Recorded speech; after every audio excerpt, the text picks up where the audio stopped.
All right, good afternoon. It is 2 o'clock Eastern on Monday, July the 13th.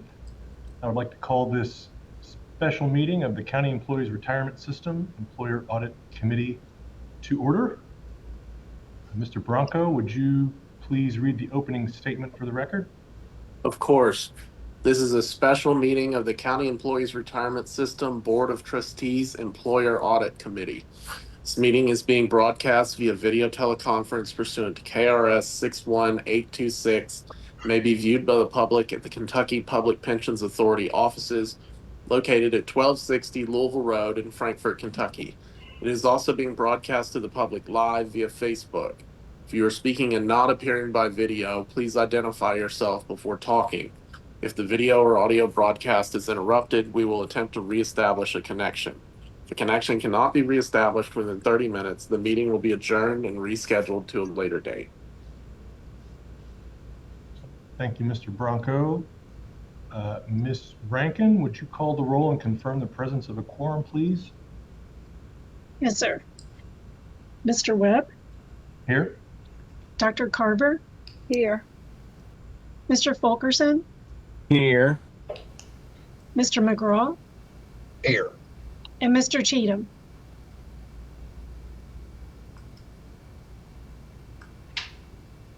I didn't hear you, Mr. Cheatham. Are you?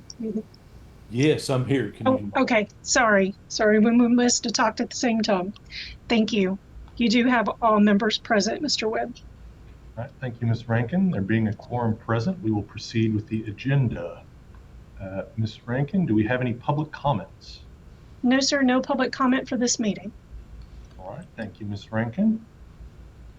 The members of the committee have been provided with a copy of the minutes from the October 13th meeting and have had a chance to review them. Are there any amendments or revisions needed? And if not, I'll entertain a motion to adopt the minutes. Make a motion they be accepted as presented. Second. Moved by Mr. Cheatham, second by Mr. McGraw. Any discussion? All in favor, please indicate by saying aye. Aye. Any opposed? All right, the motion carries. All right, next on the agenda, we want to discuss the frequency of committee meetings. This now being a standing committee, we're looking to set a cadence for future meetings. We've got a lot of things to look at. I think if it would be all right, I might throw out a suggestion that we start with every other month to schedule a standing meeting, but certainly entertain any discussion or other thoughts on that. Mr. Chairman, I would agree, at least for this initial year or so of this standing committee. I think that would be a good starting point. All right, thank you, Mr. Cheatham. Any other thoughts? I agree with that as well. I was thinking every other month as well. All right, we're on the same page. Glad to hear it. All right, in that case, I will entertain a motion that we set a standing cadence of bi-monthly meetings for the committee going forward. So moved. Second. All right, moved by Dr. Carver, second by Mr. Cheatham. Thank you. Any additional discussion on this item? All in favor, please indicate by saying aye. Aye. Aye. All right, any opposed? All right, the motion carries. Next up on the agenda, we have a referral recap from the Auditor of Public Accounts, somewhat of the origin story of why we've created this committee. Mr. Owens, our CEO, I'd like to give you the floor to give us that recap. Thank you, Mr. Chair. I wanted the committee to, and we talked about this during our October 13th meeting, but wanted to refresh everyone's memory as to how CERS became involved in the process, if you will, of employer audits. The middle of last year, I received two letters from the state auditor, Ms. Ball. And in both those letters, she indicated that they, being the APA, had recently done a review of one of our members, and they found, in essence, that the pension receipts didn't match the payroll. And they indicated that this had, in fact, occurred on a number of occasions for those two individual employers. And she asked what I perceived then to be the very pertinent question of, what are you going to do about it? Now, I took that as not what are you going to ask KPPA to do about it, but as CERS, the fact that these are your members, what are your intentions to remedy this issue? So we took a number of initial steps. The first being that we formed an ad hoc committee of the board. We wanted to ensure that this was going to receive the level of attention that it deserved. So we asked the 5 members who are all here today to join what was then an ad hoc committee. We then responded back to Auditor Ball via letter indicating the steps that we were going to take to address the issue that she had informed us of. So in that letter, we indicated we're going to start an ad hoc committee. We're going to determine how we move forward reviewing the approximately 1,200 members that we have. So during that initial investigation, I determined that there had been a number of letters sent by the state auditor to KPPA relating to CERS employers. Now, I had not previously been informed of any of those letters, or we would have addressed this matter sooner than we did. It wasn't until the letters were addressed to me that we were able to understand that there was an issue that needed to be addressed. At that point, we looked internally to determine whether or not there had been any work done on employer audits, and it came to our attention, and we discussed this at the October 13th meeting, that in 2018, employer audits were identified by our chief auditor as the single highest risk in the KPPA agency, what was then the old KRS.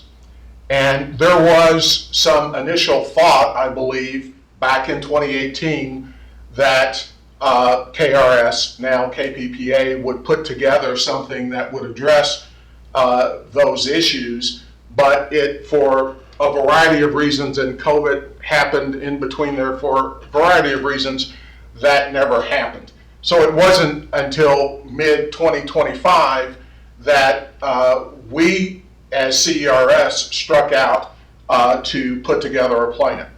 I then went to the chief auditor and asked if she would review the APA audits that had been done by the state auditor. And approximately 360 of our employers receive an audit from the APA. So approximately 1/3 of our employers are audited by Auditor Ball. So the chief auditor went back to look at those audits that had been uploaded to determine whether or not there was an ongoing issue with employer audits. And I'll let her later in the meeting speak to what she found, but we subsequently asked her to go back and do a second review of that. And those are new, that's new data that she will present later in this meeting. There has been some concern that what we were doing, CERS, by putting together a program that would address employer audits, that we were in some way trying to punish employers. And I just want to take this moment, Mr. Chair, to indicate that there could be nothing further from the truth. Particularly with small employers, if we're able to establish a system, a systematic review that can be counted on, relied upon, and looked to even by those employers, we believe that we can cut down on the number of times that an employer would be shocked by finding out that they had not made contributions that needed to be made, and there's a lump sum bill that is now due.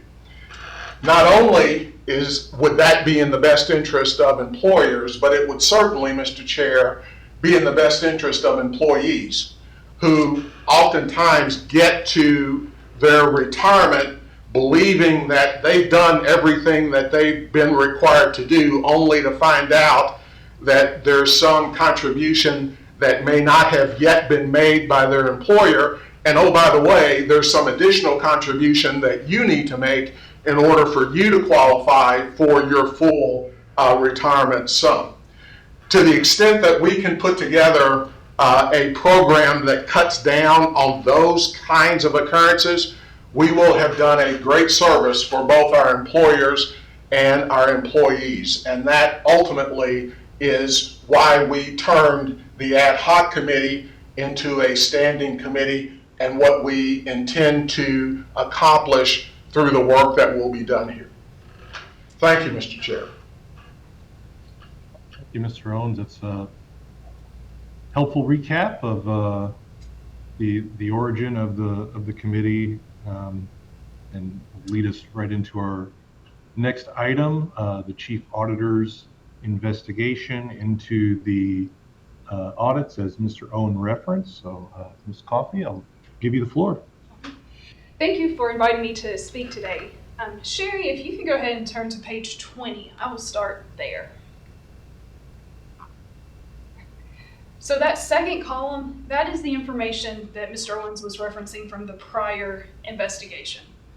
So my staff was asked to review what amounted to 360 employers late last year, just to get an idea of the types of findings that were being seen, and did those impact CERS. So at that time, you can see we had yes, meaning yes, we felt that there was an impact, potential, meaning potentially there was an impact, none at that time meant there were no findings that we felt impacted retirement, and not available meant the report was not yet available. After this presentation, we were asked to follow up on that, review, see if any additional audits had been completed, and just do a more thorough review of the findings that were in those reports. So at that time, and that's what you see in that top table, we made some adjustments. So you'll see some numbers have changed. One, there's more. We added in some from fiscal year 2025, a lot more from 2024 have been completed. But we also reevaluated our criteria. So you'll see a yes dash retirement. That means that the finding in the report specifically said retirement contributions were inaccurate. That's what the yes means. There was a finding that we believe could impact CERS. Those were seen as findings related to payroll, findings related to a lack of internal controls, stuff that we felt could impact the system.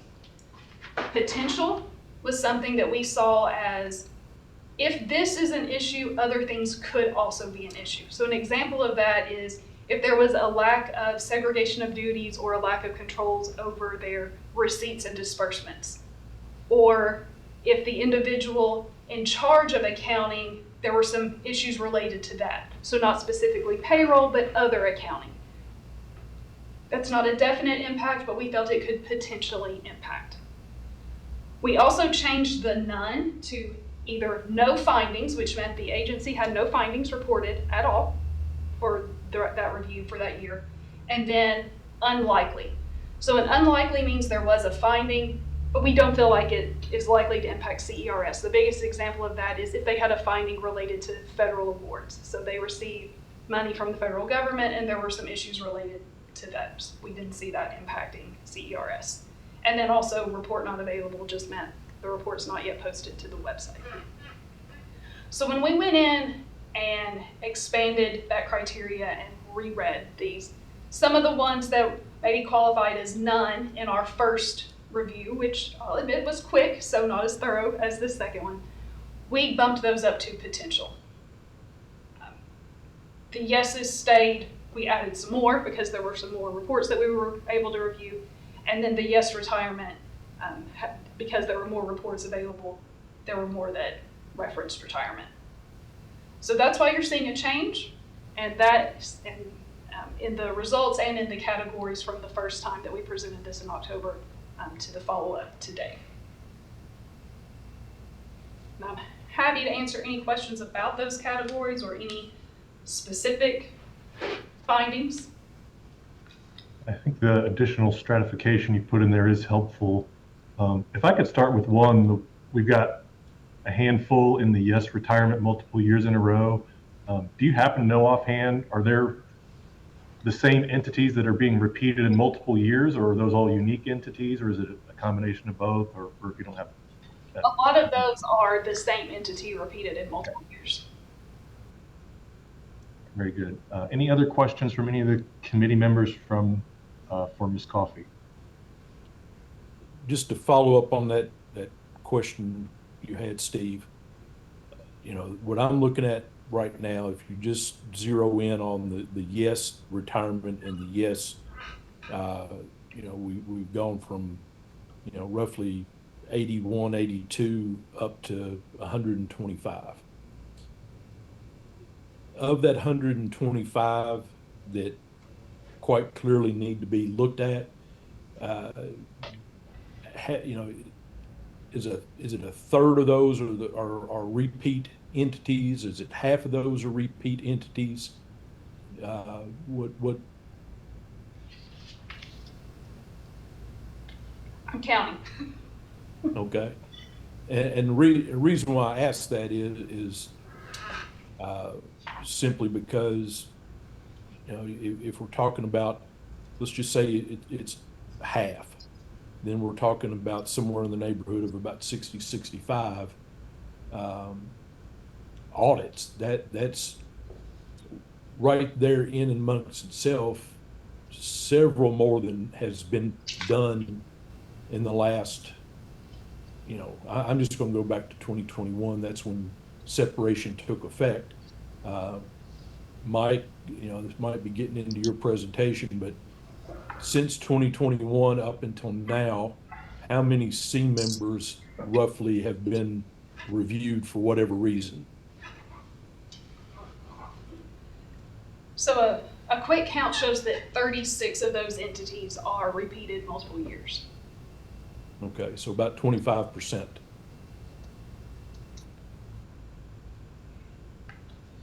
Mr. Cheatham, you asked me a question, how many have been reviewed under the employer audit group that was set up under ERSI, starting in calendar year 26. I'm talking since 2021 up through whatever ending point you choose. I don't have the calculation of the employers that were reviewed in 21, 22, 23, or 24. That was done prior to me taking over at ERSI. I think we can go back. We have those numbers somewhere, but I don't have them with me at my fingertips right now. Okay, Dewan, you got just an estimate? On estimate, because we do different types of audits, so it kind of depends. We do specific hazardous audits. We do audits just to review specific things, so they're not all full-blown audits.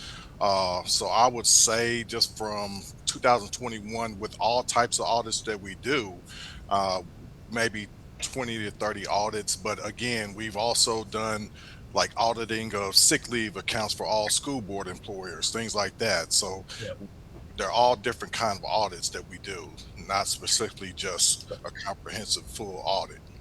All right. So part of what I guess I'm getting at is, according to Kristen's numbers, and these are all just counties. These are fiscal courts, sheriff's office, clerk's offices, correct? Those are the only ones the state auditor is responsible for. So right there in that grouping, we've got roughly 90 employers that we know need to be reviewed. Just on what's been identified there alone. Is that safe to say, Kristen? Yes, I would say that is safe to say. Okay. Which is somewhere in the neighborhood of 3 to 4 times what's been done over the last 4 years, 5 years. I bring that up just to identify scale of what we're dealing with here. So, okay, I can see Ed nodding and his finger pointing. Well, thank you. Well, Mr. Chair, I'm sorry, Steve. I'll let you recognize him. No, please go ahead, Mr. Owens. thank you. To your question, Mr. Cheatham, about the number of audits that have been done, I think we'll look at the number of retirement payments matching payroll audits from 21 until the end of 25. I believe that number would be 0. I don't believe there were any that were done in the C system. Now, in the K system, I believe in the General Assembly in 2022, they passed House Bill 8, which required the agency to do 5 per year of K employers.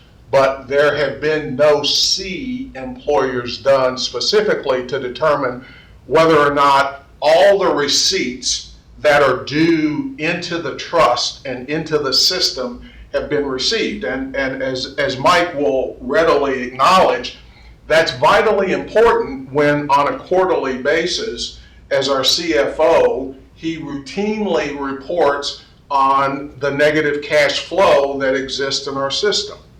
Now, as a percent of assets, that negative cash flow is less than 1%. And the industry standard is anything less than 3% of your assets is a healthy system. So it's not that we don't have a healthy system, it's simply that we continually are having reported negative cash flow when prior to the time that we received notification from Auditor Ball, there was nothing being done internally to help us ensure that we were in fact receiving all the receipts that were due the trust and the system. That's helpful context. Are there any other questions or comments? Yeah, I just want to make sure I understand. So we're saying that we really haven't done anything since the letter from Auditor Ball. Is that what I'm hearing? No, not since that started it. We had not done anything, Dr. Carver, prior to. Okay. But once we received the letters from Auditor Ball, there's been a lot of activity generated going forward. And part of that activity is our making the determination as an ad hoc committee and now as a standing committee that we preferred the chief auditor to be the one who would develop an audit plan. And what simultaneously has occurred is that KPPA has determined that their employer reporting compliance and education group, ERSI, should be the one that would do the audits. Now, my understanding is that ERSI did the audits that were due under House Bill 8, but we simply have tried to implement a different standard of accountability for audits, believing that auditors should audit. And I believe that it's in the material in Board Book that almost all of our public pension brethren rely upon their audit group to do employer audits. And I don't understand why we view that differently and what utility we think that brings to have non-auditors put in a position of evaluating audit material. Oh, I agree with you. Being an internal auditor, I agree with that wholeheartedly. I'm just trying to make sure I understand all the. Dr. Carver, I believe Mike and Juan will probably touch on the two instances that, you know, the state auditor brought to our attention last year. I think they've been working on those. The real question is the volume and scale of the issue that we need to deal with. And we need to differentiate, I think, number one, we are creating a program, whether it's through ERSI, whether it's through the Internal Auditor's Office, since there has not been a program in place that is verifiable and transparent. We're at the front end of that we've got to, number one, address and what that looks like. And because we haven't addressed that problem over the past several years, there is a stage one of getting up to speed, not just with you know, a select few employers, but to deal with all 1,200. And I think that, you know, issue is a twofold issue. And you know, you've got the verification side of it, but you also have the education side of it. And I think Dewan will probably address some of that part here in a little bit, but we've got to address both sides of that equation going forward. Once we have done that initial verification, then we can get everybody on some type of regular schedule so we don't have employers continuously running into problems that are not just a one-year problem, but a multi-year problem. And, you know, we can go through some of these. I think Dwan's got it in his report. Some of these, you know, they're substantial chunks of money, and then there's some that aren't. But we're talking about our counties right now, but if you start thinking about, we've got 420 plus odd cities out there of various sizes. We've got taxing districts, water districts, library boards, housing authorities. I mean, you can go down the litany of them that don't have near the resources that cities and counties and school boards have. And if there's a problem there, that problem could be significant for those employers once identified.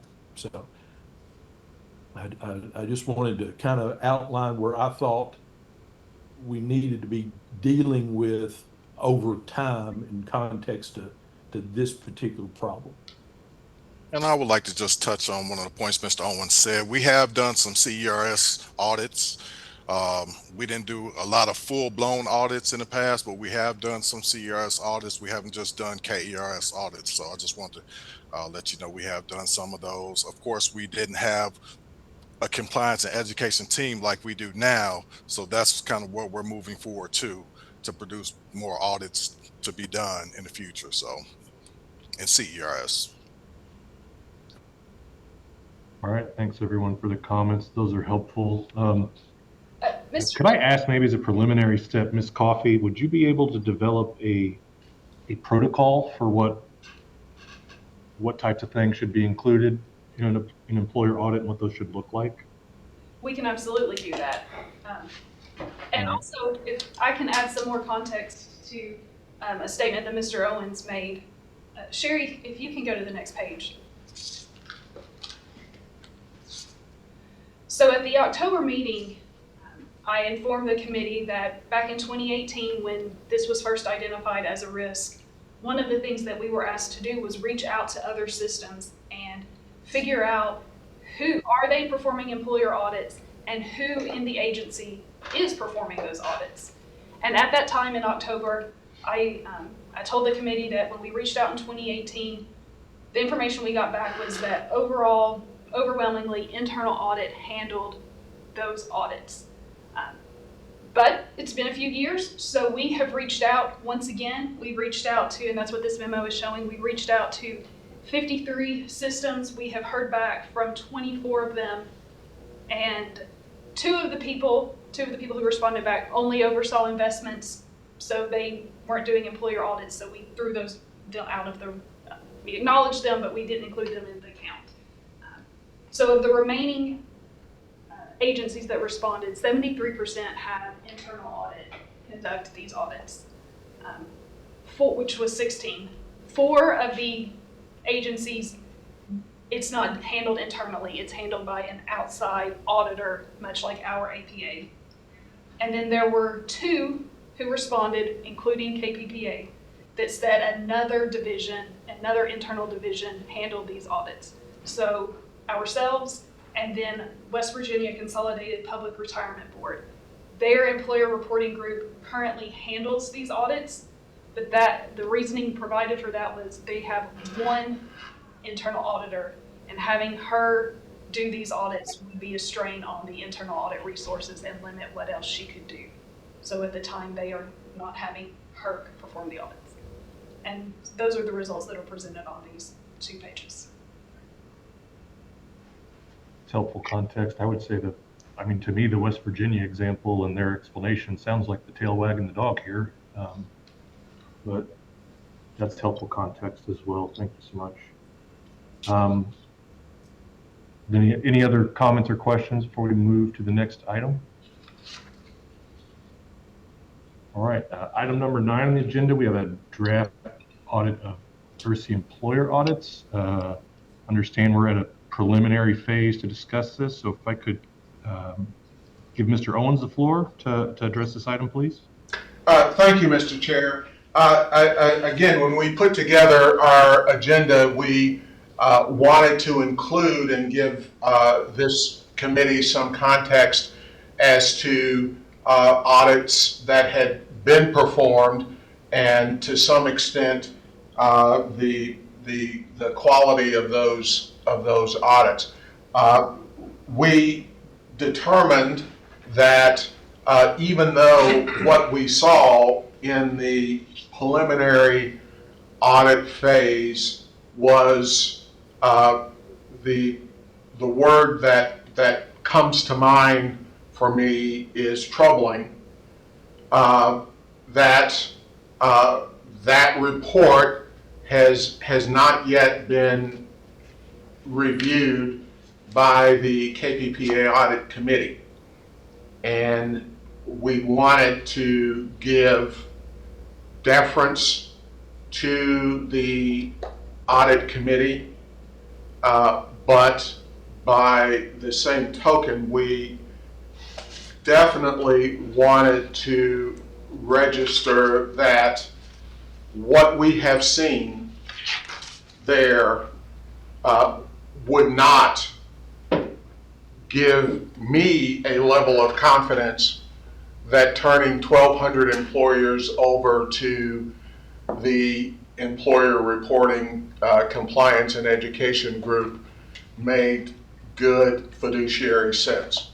And if we could not make a determination that we believed that it could be handled efficiently and effectively by a certain avenue, that I'm not certain that we could fulfill the fiduciary responsibility that we have by allowing that to go unchallenged. All right, understood. That's helpful context. Thank you. Any comments or questions on that from other committee members? Mr. Chairman, I just want to couple of comments. I appreciate Ed's diplomatic approach to this issue. I want to give a little bit more context, however, to what we're seeing in this report. Being on the audit committee, at the time that this agenda was put together, my understanding that audit was still in the draft form. Kristen, I'm not going to put you on the spot or anything, but if I say something that is incorrect, please correct me, okay? Yes, sir. But at this point in time, that audit is now final and is sitting on basically the desk of the audit committee when they meet next. Not necessarily for their approval or disapproval, but for their acceptance. Is that basically correct? It is going to be issued final this afternoon. And then, yes, it will be sitting with them for acceptance, like all of their reports. All right. Just to give context to what this report is, and I think we touched on it a minute ago, House Bill 8 that passed back in 2022 basically mandates that KPPA do 5 audits of KRS members. Why that bill came about, don't know, don't have any idea. But in essence, you know, that's 5 audits of KRS members, and I think they have somewhere close to around 300 employers, roughly, each year. So over the course of the last 3 years, there's been 15 of those audits done somehow. I think my understanding is there's actually been a total of 16 done. I say done in the sense that they were pursued. My understanding, 15 of those reviews could not be completed for lack of information, and the one that could be reviewed was incorrect. Is that a fair assessment, Kristen? Yes, sir. Okay. So, you know, I again put that out there, not to get into a bunch of detail, but just, this is not, if you don't have expertise in reviewing employers and reviewing not just the reporting that has to be done for KPPA, but being able to match that up with, you know, employer payroll records, it's not an easy task. So developing a mechanism that is not only transparent, but is verifiable, that you can have trust in, is as important in this process as anything else. So I wanted to give the committee a full understanding of what we're seeing at this point. It's helpful, Mr. Cheatham. Thank you. Any other comments or questions from other committee members? All right, if not, we will move on to number 10 on our agenda today. We have the honor of being joined by Greene County Judge Executive Frank to talk to us about his experience with his and Greene County's experience with the matter at hand. So first and foremost, welcome, Judge Executive Frank, and thank you so much for agreeing to appear before the committee. If you wouldn't mind, would you please give the committee a brief overview of your time as Judge Executive of Greene County? Yes, sir. Mr. Webb, I'd be glad to, and thank you all for allowing me a few minutes here to speak. I've been county judge for 3 terms, 12 years, soon be 12 years, and come January 1st or 4th or somewhere along in there, I'll be looking for another job because they chose to have somebody else in this seat, and that's just fine. I've had a good run, so but been a lot. Not a day goes by, no 2 days are the same, that's for sure. But enjoyed my time. But if you want me to go ahead, I can, or you can ask questions, however you choose to do it, Mr. Webb. Nothing makes, whichever you want to do. Oh, sure. Well, I understand that you recently received an omitted billing invoice from KPPA. Would you explain to the committee the details of that invoice? What is omitted billing and how did it come to light? Well, we, of course, all county governments have county treasurers who take care of paying into the retirement system, payroll, all that.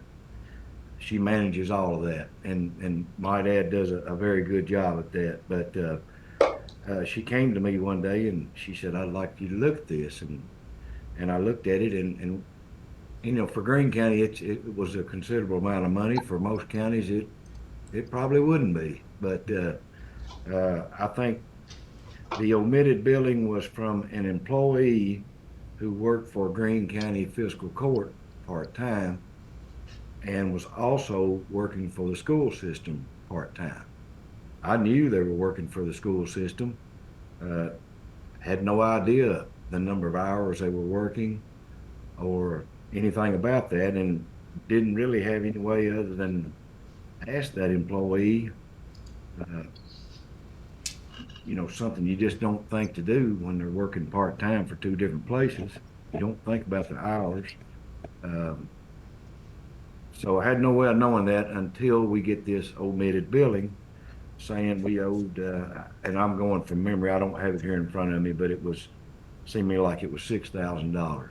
And then the interest penalty was another $1,500 or so. I don't, I'll be quite honest with you, I didn't care for it because I knew of no way to, how are we supposed to know these type things? And wouldn't have known it until that employee got ready to retire. And I might add too, the employee, no more money than he made working both jobs would be very difficult for him to come up with his matching, his match of the money, so to speak. And I forget how much that was, but it wouldn't matter if it was $1,200 or $1,500. It would be hard for him to pay that. We don't necessarily have a problem being able to make that payment, but when you do that, you could very possibly also get into amending your budget, which is a step through the fiscal court. Then you're advertising amended budgets. You get into another expense there. We would have gladly paid our part had we known. And this went on for like, I think it was 6 years. We knew nothing about it. And all of a sudden, boom, you get a letter saying you owe $7,000 because you didn't pay your part. It's kind of, you know, I can imagine how this can very easily could be a lot worse than what it was for Greene County.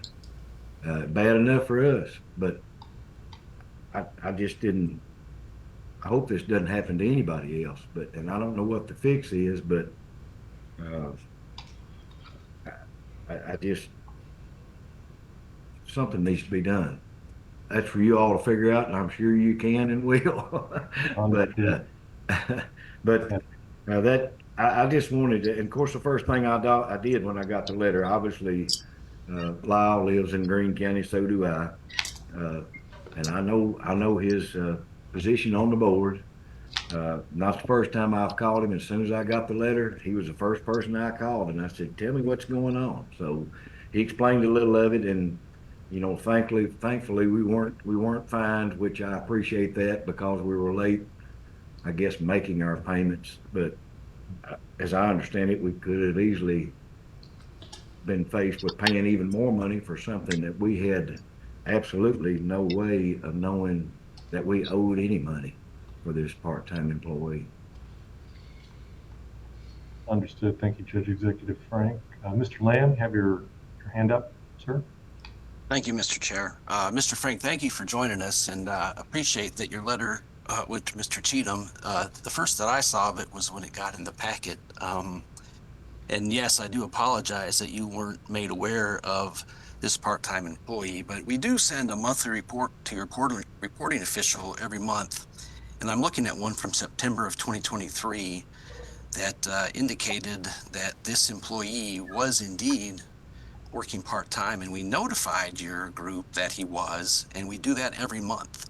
So notification may not have gotten to you, but we do provide the reporting officials with employees that we have averaged, and we ask you to adjust your monthly report appropriately. So there is a way for you to know, and we did provide that to you over the last several years on a monthly basis, that this employee was working for a different CERS employer and ran the potential for averaging.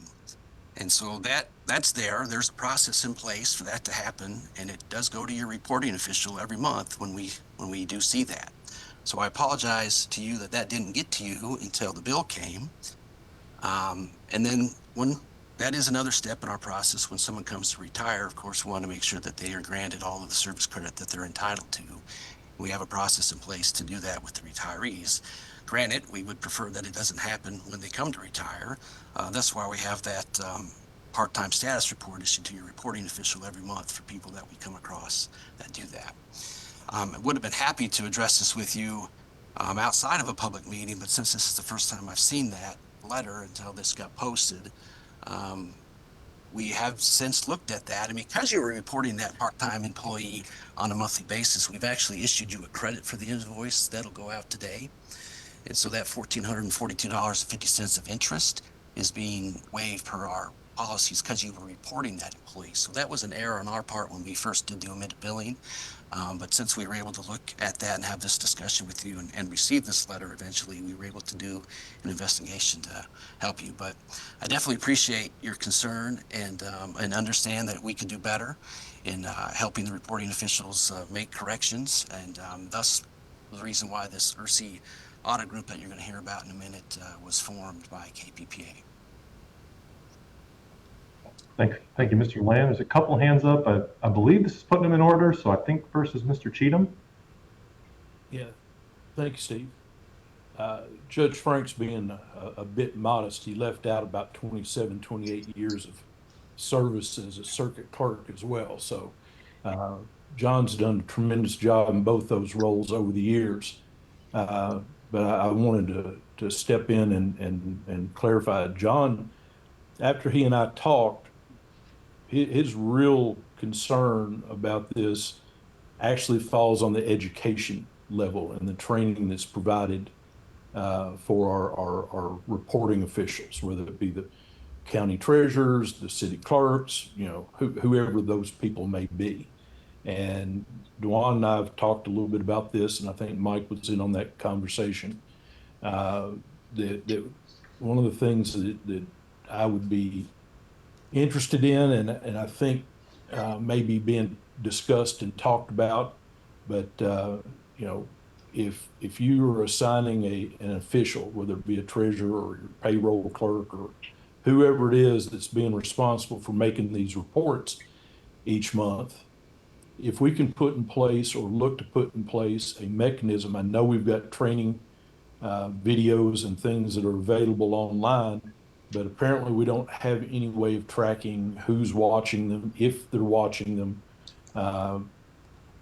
A mechanism for somebody to be, once they've gone through those trainings, to be certified, and we track that, then we can be a lot more assured that they understand what these reports are that they may be getting and what they're actually telling them. I get reports, from companies daily, and I always seem to find something new that I didn't know was contained in there. So, again, as I mentioned earlier, as much as this is about, dealing with reviewing payroll reports and that, it's also, this committee needs to look at the educational side of the process as well. So I want to thank Judge Frank for his service, number one, and his willingness to make time to just highlight this issue. While it's a relatively small problem for Greene County, if that had been his local library board, there'd be a problem. Yeah, that's helpful. Certainly echo thank you to Judge Executive Frank, and we certainly want to consider the full circle of the issue we're looking to address, and education is an important part of that. Mr. McGraw, I believe you were next with your hand, sir. Well, Lyle just kind of went through my thing. Also, I was going to ask the judge if he thought some annual training, if we could come up with a way to set up a system to do in-person training. I'm kind of like Lyle is. I'm a little suspect of Zoom meetings.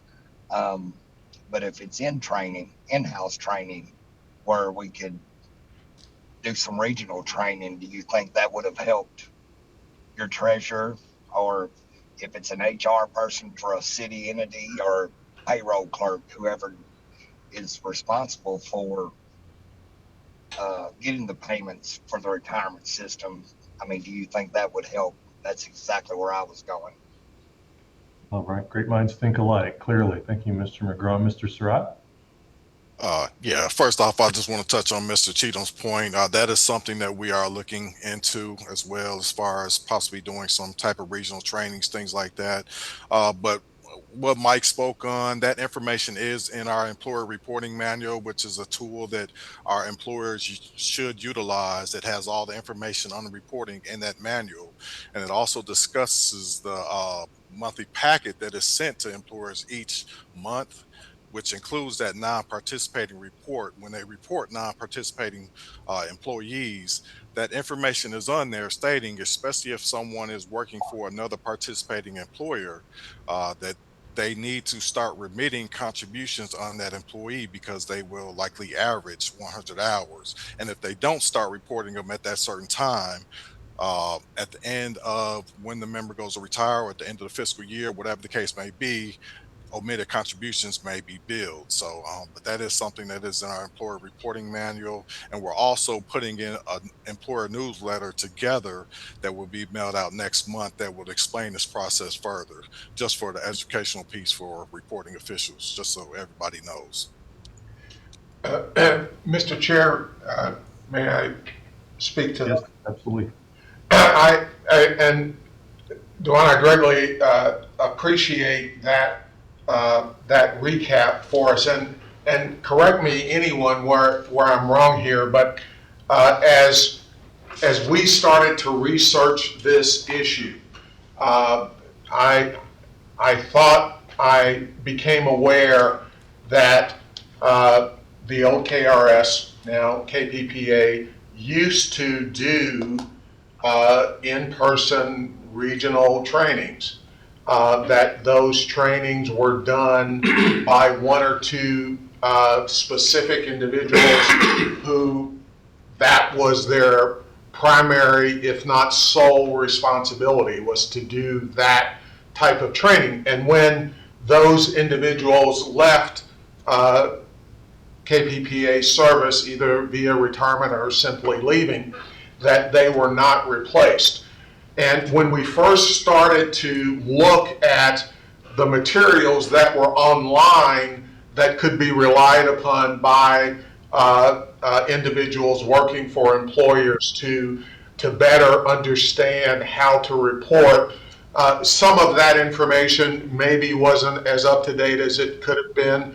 So the idea of relying on that probably wouldn't have benefited as much as the in-person training. So I'm really thrilled to hear that you're looking to do in-person training, and I think that's great, because when I think of ERSI, employer reporting, compliance, and education, I think of just that. I think of education.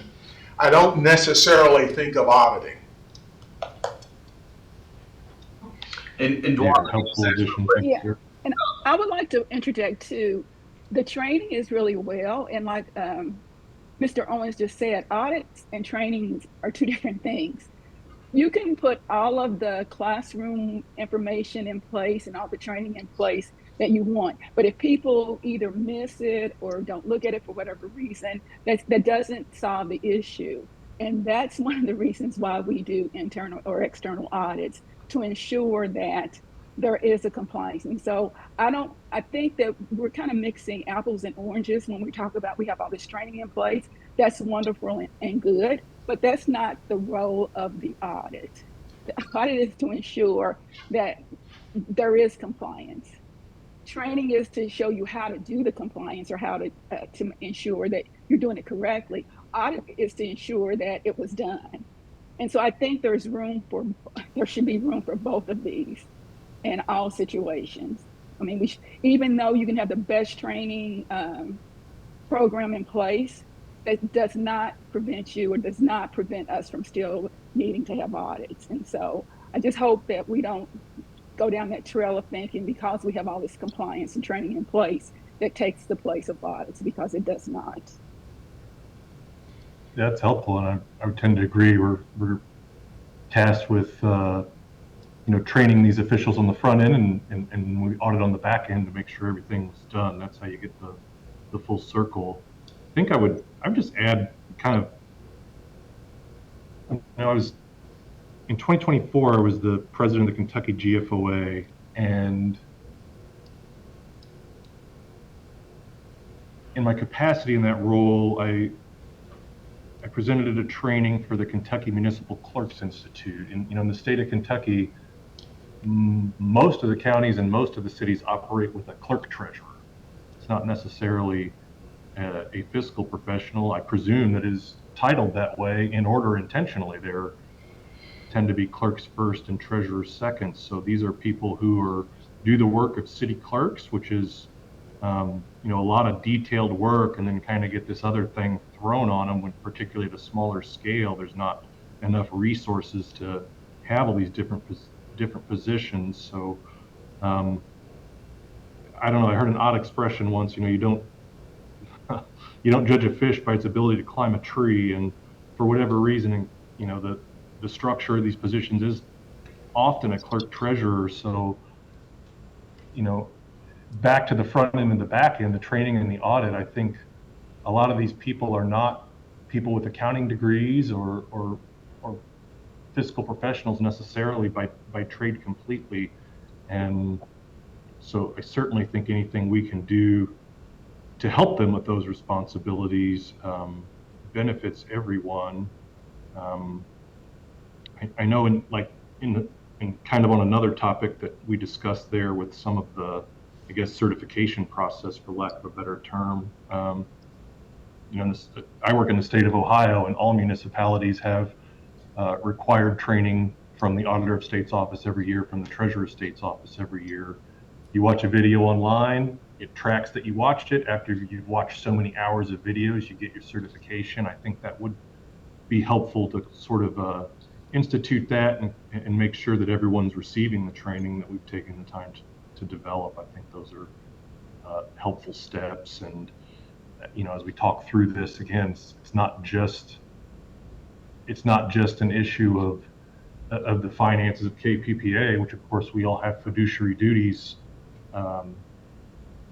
and that's a piece of the puzzle. But there's certainly a piece of the employee experience. I would hate to think that after a career in public service, I went to retire and found out that there were some things that weren't done. And also on that point about the smaller employers and some of my experiences at Kentucky GFOA, just if this went on for a larger population for several years, you might get into a position where you're working every year, you have long-term plans to make sure you can appropriately fund public safety and public infrastructure. And now you get this other thing thrown in.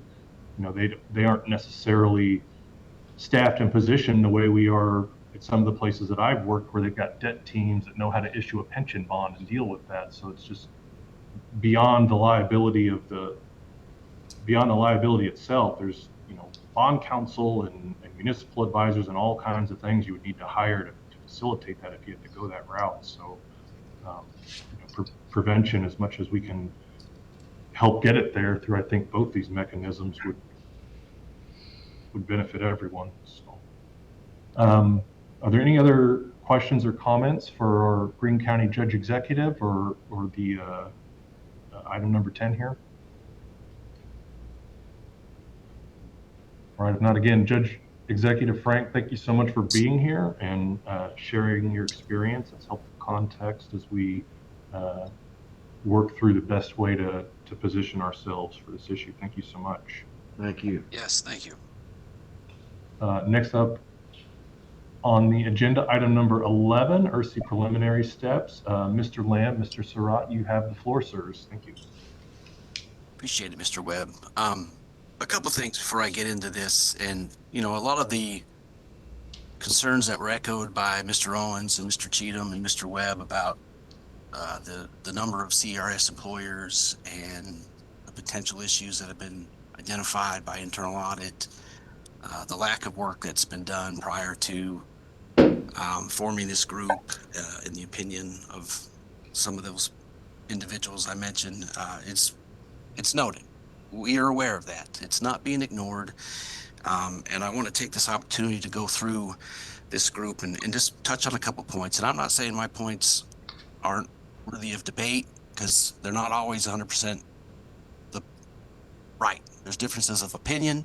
My opinion might differ from Kristen's opinion, from Ed's opinion, etc. But the one point I want to talk about is I get that internal auditors should do audit. We have a group, an employer auditing group. We're avoiding the word audit because we're not traditional auditors.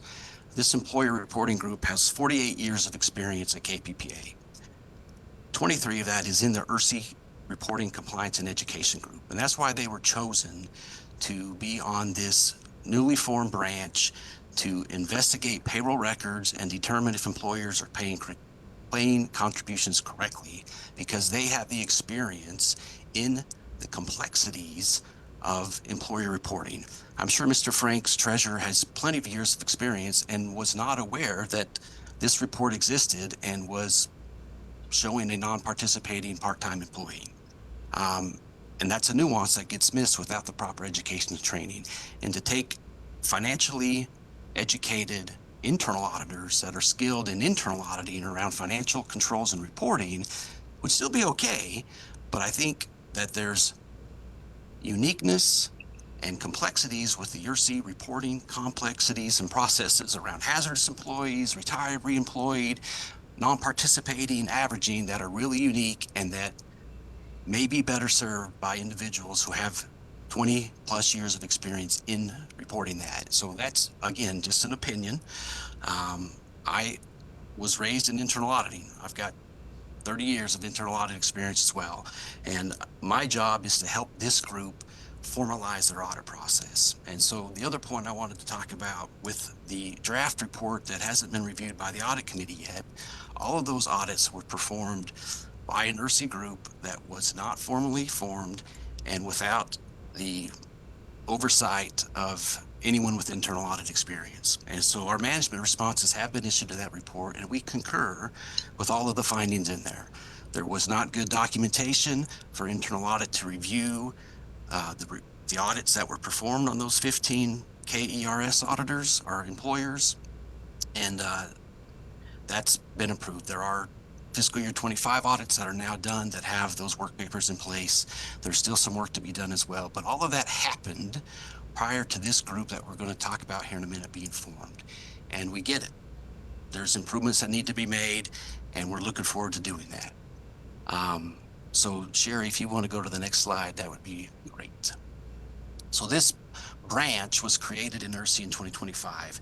Staffing was completed in January 2026. We did hire positions in 2025, but it was to backfill the people that were going to move into this branch, right? So we had to take those 3 employees that have 20 plus years of experience, and we had to replace them. And we did that first, and then we moved them into this new branch in 2026. It's dedicated to performing reviews of employer payroll records and the related reporting. So we don't call these audits because they are comprehensive reviews of employer reporting. We're not sampling. We are fully reviewing every employee that employer has, and that's why we find it very difficult to do 1,200 of them in 5 years. But we're going to identify which ones we want to do, why we want to do them, and begin to do them, which we've already done. This is just some numbers I pulled. Not audited. This is as of June 30, 2026. You guys are all well aware of it. On the next slide, Sherry, there's, nearly 1,200 employers in CERS. They reported nearly 117,000 members just in fiscal year 26, and they nearly submitted $1 billion in employer contributions. And that's not the employee portion. That's just $1 billion in employer contributions. 250 of these employers reported 12,500 hazardous duty position employees, and those contributions from the employer were $300 million. Again, that was just in one fiscal year, ended June 30, 2026. I put the top 3 large employers that were reviewed by ERSI prior to the formation of this group. So I know Mr. Cheatham asked how many we have done.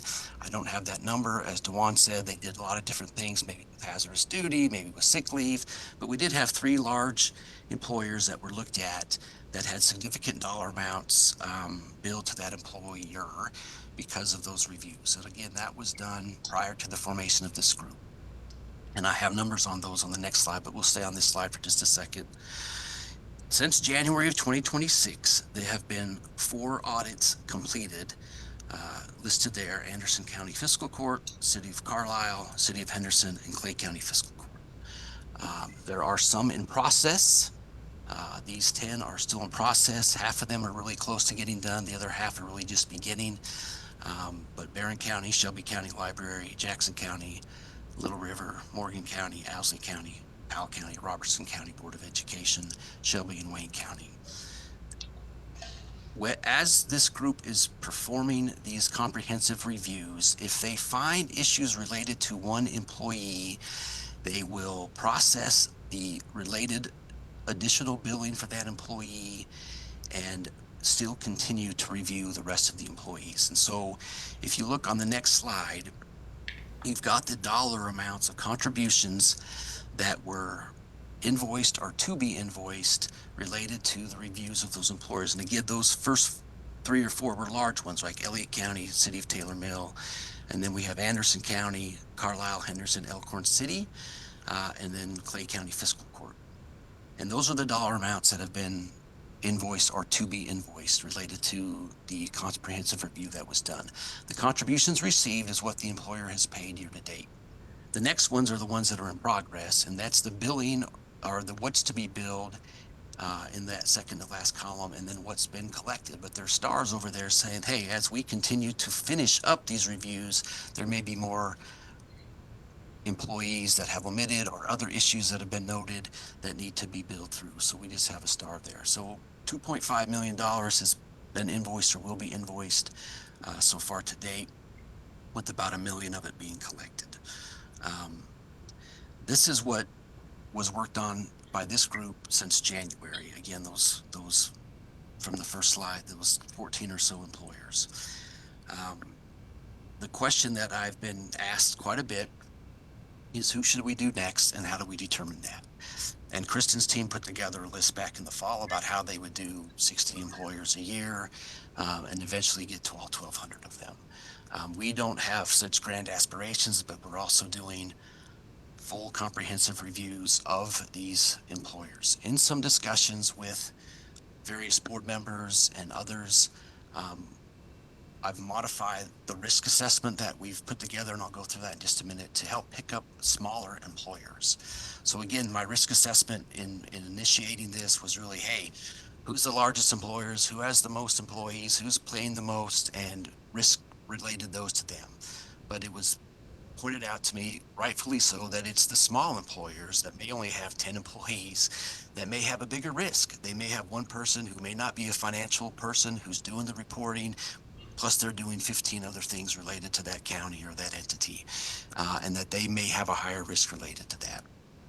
And so I'll go through that in a minute. Currently, I've redone the risk assessment using June 30 numbers to the best of my ability, and we've taken position type, hazardous and non-hazardous. The hazardous positions have a lot more complexities and exceptions than non-hazardous, so we figure that if you have more hazardous employees, you might be a little riskier in getting the contributions correctly calculated and remitted. Your member account, if you have past due invoices with KPPA, the quantity of reporting errors that you have that delay your reporting. So if you have an issues reporting your members, then that may be an issue in other places. Tip line referrals and APA referrals received. We look at the external audit results. So what Kristen's done with the APA audits, we have actually gone through those APA audits as well. We agree with Kristen and her assessment in most cases. There may be some differences of professional opinions, but those are all, I would be happy to take Kristen's evaluation here, her new one that's given me all these, and put those in the risk matrix, and I will do that. But I took her old one from October, went through that, and re-reviewed all of her audit reports that the APA had issued and Kristen's assessment on them, and agreed with 99% of those and took them into the risk assessment. We've also looked at the Department of Education audits for all of the school boards. So they have a similar website like the APA does, and we went through all of those audits related to the Board of Educations and determined if they had findings and worked them into the risk assessment. The department, or the DLG, they do cities, and they don't have a great website for us to review audit reports. So in this current risk assessment, we have not been able to review the audits related to cities, but that's something that we're going to work in over the next year, is also look at the cities. So we're hoping to review an audit of all 1,200 employers and take the results of that audit into the risk assessment. And then we're looking at the last fiscal year reviewed by ERSI. There's other things that are on our radar that we haven't worked into this current risk assessment, and that's the annual attestment survey. Those results are coming back. So again, we've developed a tool that we're sending to employers to say, hey, do you have this? Do you have that? Have you done this? Have you done this? Do you have an external audit? Were there findings, et cetera, et cetera? And so we're evaluating the answers that are coming back to the employers to help us identify employers that may be at risk or need more education. And then we're working on an averaging batch, other internally identified red flags, and any other items that we can take into consideration with the risk and compliance. So just calculating numbers, this is who is on our list, and this is an aggressive list, and this, we plan to update this on a quarterly basis by taking new metrics. And so if the city of Elizabethtown, which is the top rated one in our risk matrix right now, somehow gets all of their past due AR done and has a new APA audit that's issued and is not at risk, that they may drop down, and then we may take them off if we haven't started them yet, and in lieu of a higher risk entity. But what we've done is we've reviewed them as of 6/30/26. There's 5 CRS agencies which have an average risk score of 3, which we took off of this list for various fiscal reasons. One of them happens to be being heavily audited and having budget issues and have, in litigation, and we just felt it wasn't the right time to go visit that employer. But eventually we will. So there's 5 of them that we looked at that we figured that we would work around those and do them in the future. 5 of the planned CRS agencies listed have 10 or less employees. So what I've done is I've just increased the risk factor for not just employee count for large employees, but small. So if you have 10 or less, guess what? You're higher risk based on some of the criteria that we put in there. And that's going to put you on our list. And what that does also for this ERSI team is some of these employers that have several members, like a 300-member employer, is going to take a long time for the ERSI group to go through and evaluate every pay period related to 300 employees, determine if that's done right.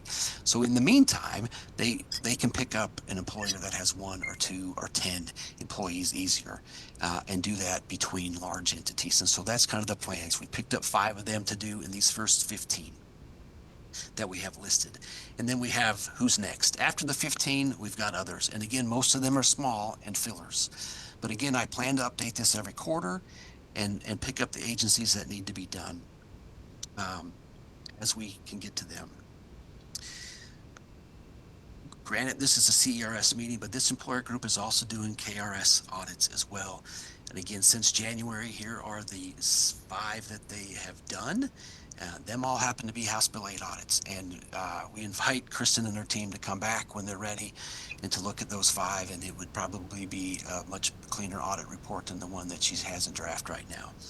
And then we have another one in progress, Comprehend. And then in 2027, we're looking at which ones to do. We haven't determined which ones yet. But again, this group of ERSI auditors, not only doing CRS employers, but K.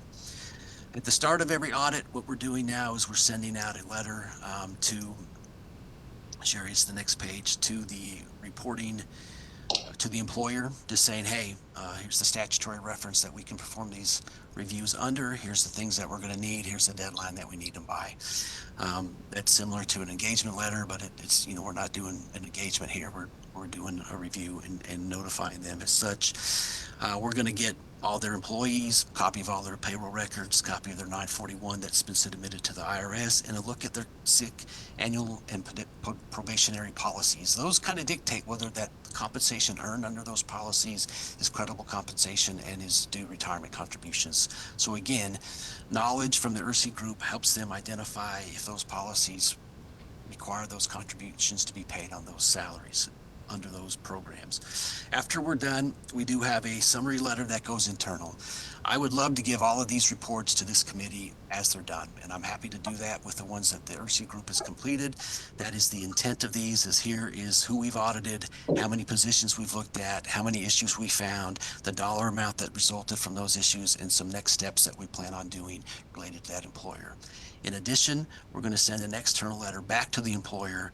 And so the two examples I have in here was the city of Carlisle. It was the initial letter. This is the final letter that went to the city of Carlisle, basically identifying, you know, the issues that we found, the dollar amounts that they're going to get billed, and some of their employees that have been redacted here that need to be looked at and modified and reported on an ongoing basis. So again, in a nutshell, that's the plan. We are in our infancy. You know, we're still changing diapers here. And as this group matures, we're open to suggestions from this group, from internal audit group, from any board member, from any KPPA member, and we're going to take that into consideration and continue to pursue the issue that's been well identified, is the CERS program getting all of the dollars that they're due related to retirement contributions.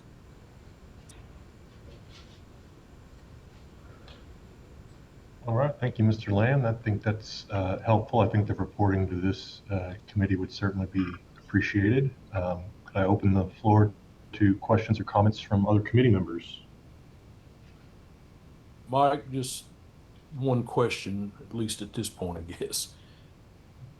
Based on your outline of how you're approaching this, if my numbers are roughly right, you're telling us at this point that you don't anticipate getting through all 1,200 employers in a 5-year time span. Is that correct?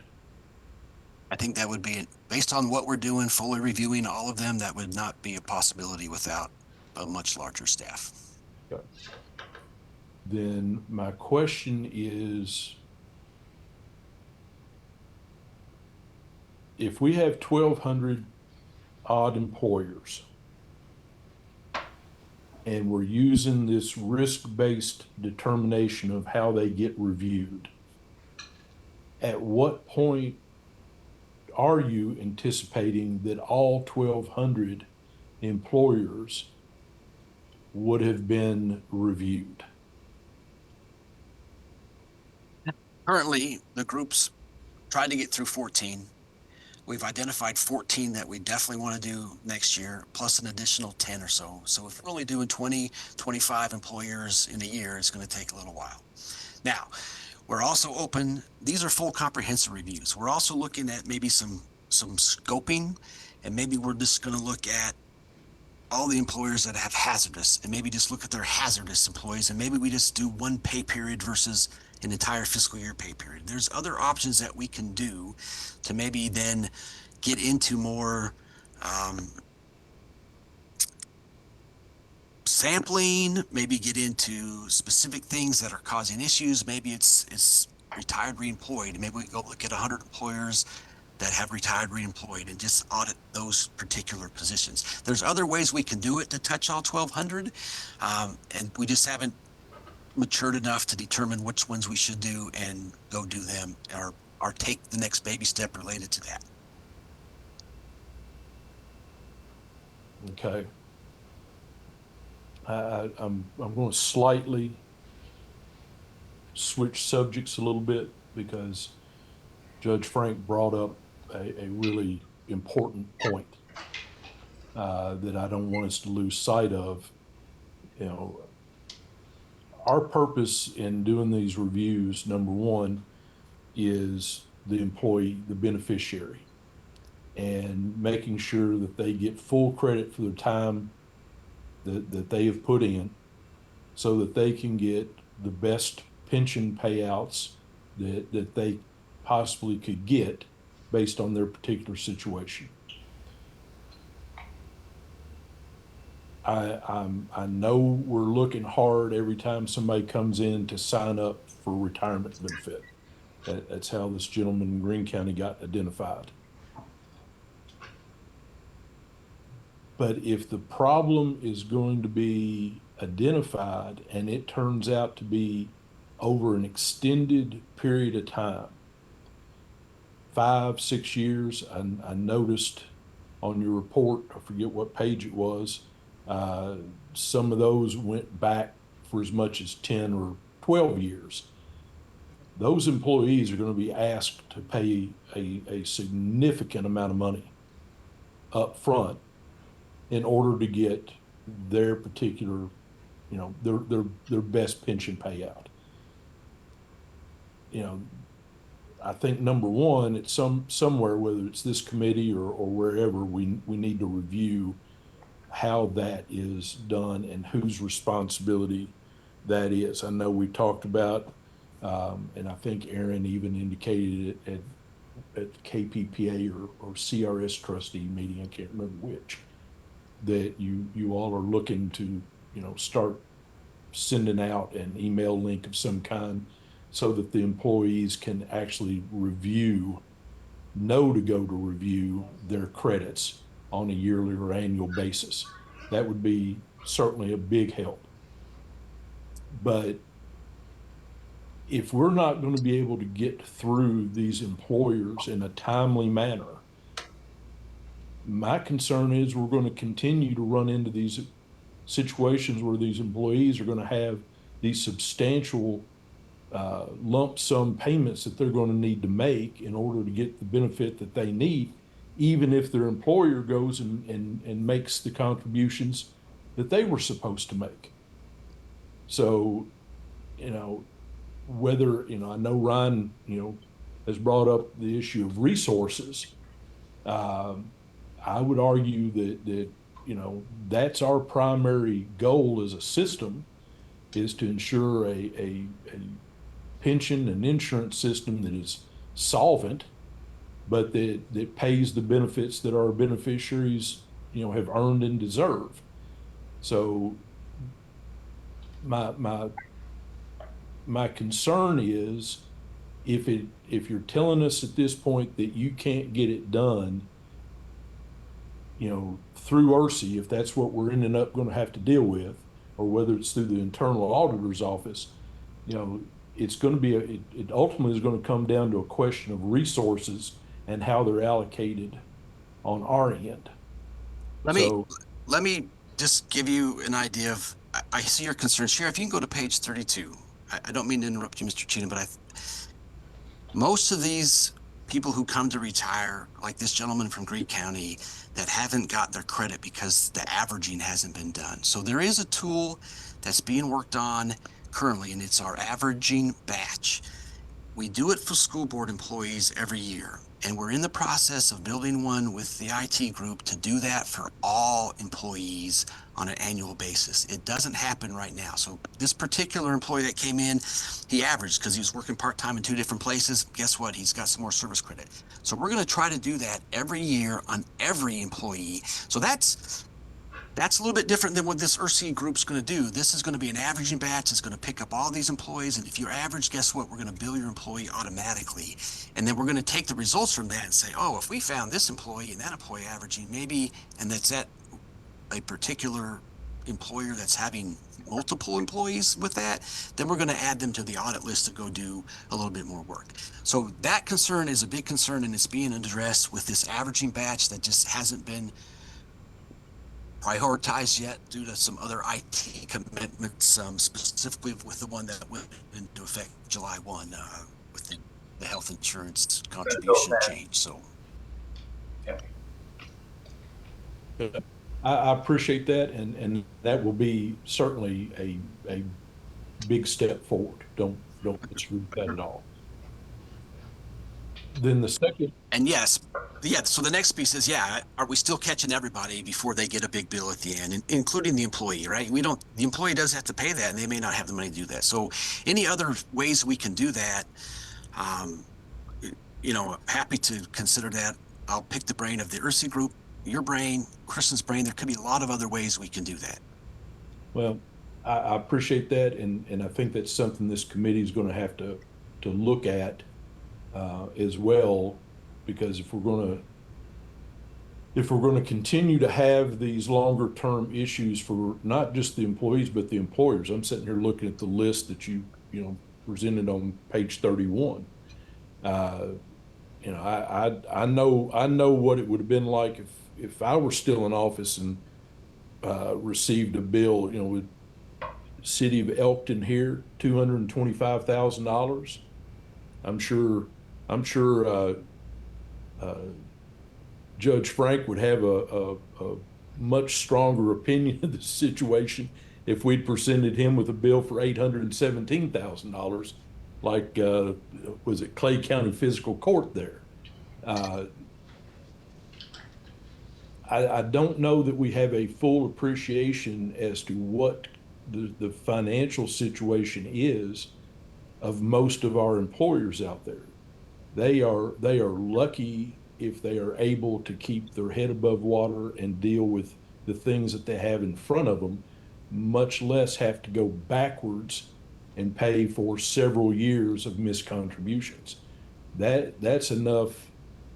I'm sitting here wondering about Elliott County Ambulance Service at $1 million. If Greene County's ambulance service got a bill for $1 million, we wouldn't have an ambulance service anymore. Yes, and with all due respect, a couple of those had some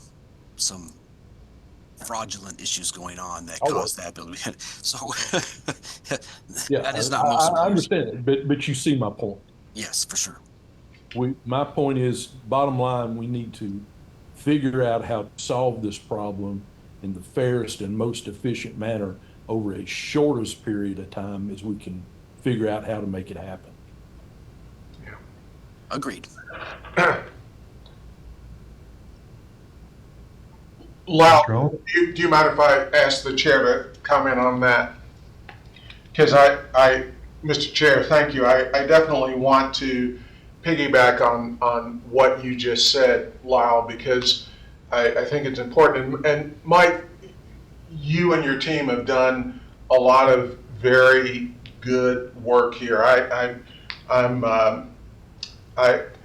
happen to have had some risk experience over my career as well.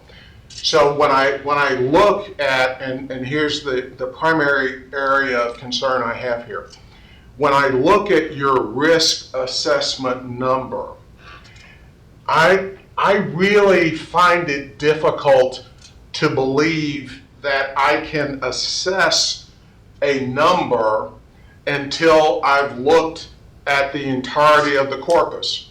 So until I've looked at all 1,200 of the employers, I don't know that I can appropriately assess the risk associated with each of them.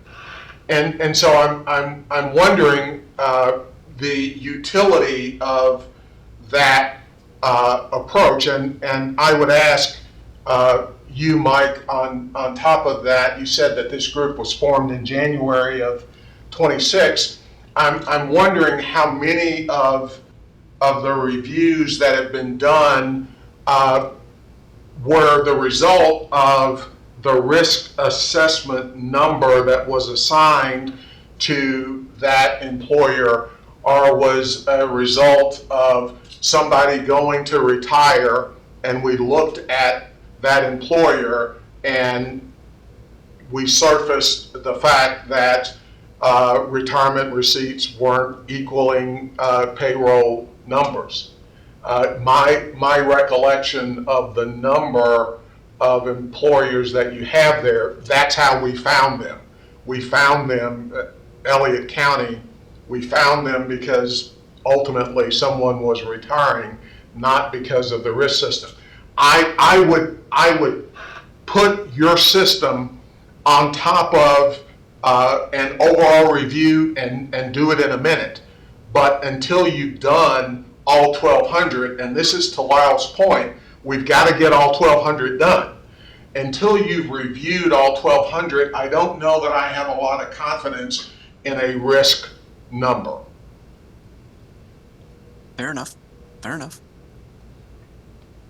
Yeah, I think, Mr. Lamb, I think you were preempted something I was going to ask that kind of fits in the same. It's, I guess, more of a comment than a question. But of course, you're welcome to opine on it. Is I thought about auditing standards. You talked about this, like you get the management letter every year where the auditor explains that they're providing reasonable assurance and not complete assurance, and that these are different standards. So I think sounded like from your comments, our minds were going to the same place. Like some of the decision from, I guess, a governance perspective is, would it be better to scale back and do more of a reasonable assurance and a complete assurance, and then maybe have a tiered structure where folks get escalated where things are found. So, So I think one way we're trying to capture all 1,200 employers and do that is with that annual attestation survey that we just issued. And that was one of Rebecca's ideas that was presented in October is, hey, we're going to have the employers certify that they're reporting correctly, but we're also going to ask these questions so that if we just relied on the survey and if we got it back from all 1,200 employers and all the right questions were asked, then maybe we could take that as 1,200 have been looked at and then base the risk on that. We're going to take that survey and we're going to incorporate it in with all the other risks, including the external audits. Again, if you're an employer that's been looked at by Kristen's group and the APA and you have retirement findings, guess what? You're high risk in that category, but we have 10 categories in there. But I get the fact that, you can't really gauge the whole pizza pie until you look at all the ingredients, all 1,200 that go in there. And the survey is intended to help us do that by looking at 1,200. I also look at, other factors. Like one of the factors is their past due AR or their past due employer invoices. So right now there was only like 189 out of 1,200 employers that had a past due employer invoice. So at least they're paying on time what they've been billed, but 189 are not. So they're ranked higher than the ones that are paying on time. But that's one factor. So we're trying to consider multiple factors into the risk to identify who should be done first, because I can't do 1,200 the way that we want to do 1,200 all at once. But to Mr. Owen's point, I get that. Yeah, I can't get a whole view without at least opening the curtains to see everybody. Understood. Thank you, sir. Mr. McGraw, you have a question, sir? No, I'll hold that one. All right. Are there any other questions or comments from committee members on this item?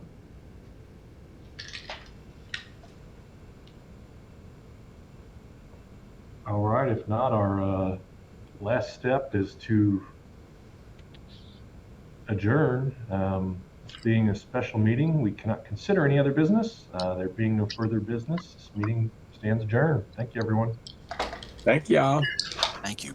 Thank you. See you, everybody. Thanks, Jennifer.